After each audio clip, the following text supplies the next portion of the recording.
Hey, how's it going, everyone? GC Performance here, back with another video, and today I'm going to take you guys in the day of a life of a mechanic. Today here we have a 2020 Specialized S-Works Venge, and I'm going to be showing you guys how to go ahead and get better longevity out of your bicycle components. So if you guys look at this bike, this guy is a fast rider. He's a crit racer, I believe Cat 3, but we are running into a little bit of an issue. He brought in here because he had lack of a rear brake. So we squeeze it, it goes almost to the handle. I went to go ahead and pull back of his shifter hoods, and I'll show you guys what I saw. Now, I've mentioned this before in the past. I've done this on Instagram. I've done this in other YouTube videos. A lot of times, people don't take this for granted, or people don't even look into this or take this for accountability. Go ahead and just pull back your shifter hoods every once in a while. Retape your bars every once in a while. A lot of sweat, a lot of dirt, and a lot of grime gets built up under here, and it's something that we don't even think about because it's out of sight, out of mind.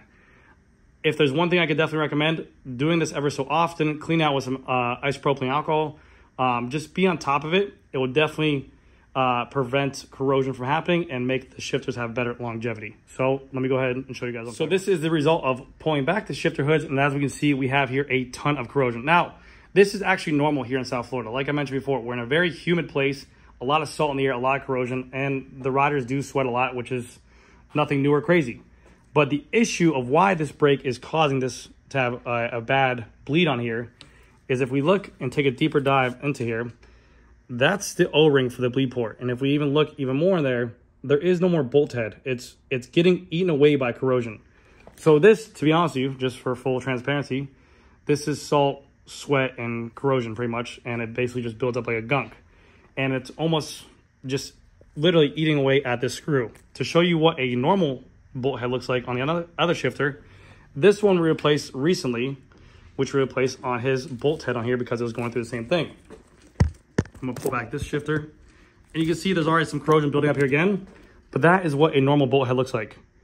Circular, round, has the O-ring inside there to keep the pressurized system, and a nice round system with a nice clean bolt head right there with the gunk on top of it, obviously. So this is a day in the life of a mechanic. This is the issues we go through all the time. Again, we do not fault the consumers, but this can be prevented. Now, what we're going to have to do here is I'm either going to have to, I'm going to try to clean out that bolt head with some kind of poker to get that grime and grit out of there, and then try to take a nice tool into there to remove it. I do have replacement bleed ports right here ready to go. Also, secondhand, I might take on a Dremel. I might take on a Dremel like so to go ahead and put a slit into this bolt head, so I can that way put a flathead screwdriver in there. Again, only professionals do this because if you're not careful enough, you'll cut into their shifter, and that is a bigger problem there. But basically at this point, this bolt head's stuck in there. We need to get it out no matter what, regardless. And basically the customer knows that this thing needs to come out to go ahead and get it fixed. So we're going to try a couple different ways to get this thing out and see what happens. But yes, this is the day in the life of a mechanic. We should get hazard pay for this stuff. All jokes aside, you know, just wear some gloves, spray down some alcohol, and that's about it. So I'm gonna go ahead and start messing around with this and see what I can come up with, and we'll check it back in. All right, so right now what I'm using is a Park Tool poker. As we can see here, this is the O-ring that comes with the screw. This is what holds this bolt head on here, like I said, or it's underneath the bolt head to kind of create that pressurized feel to it, so no fluid can get out underneath there. So all that is there now is just threads. This is what is left of the bolt head right here. That is like a 2mm Allen key.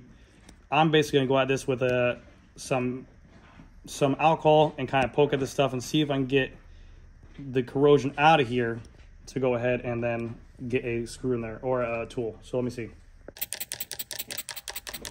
As you can see, you can kind of see the bolt head forming. There's no more circular part to it. It's just the Allen key head.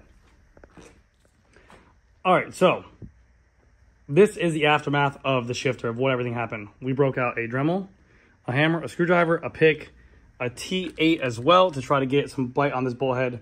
But in the end of all of this, basically we came to the conclusion that this thing is just too far gone. This is me after cleaning it up.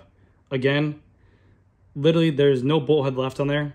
That's a Dremel mark right there. There's nothing for me even to Dremel out. I've done it before where I was able to get a Dremel on there and make a flathead, but it is too small, too much. So what we're gonna do is we're gonna contact the Shimano tomorrow, see if they have some kind of crash replacement or something for the shifter.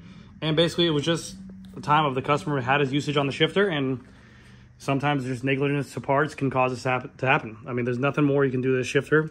We're going to leave it as is because he still wants to ride in the meantime.